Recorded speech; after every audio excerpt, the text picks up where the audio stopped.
إن الذين آمنوا وعملوا الصالحات لهم جنات النعيم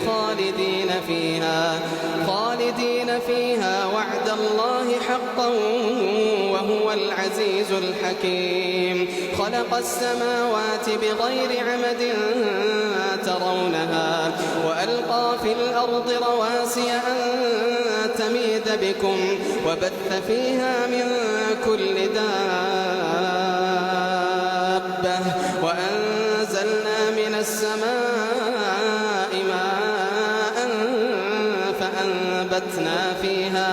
فأنبتنا فيها من كل زوج كريم. هذا خلق الله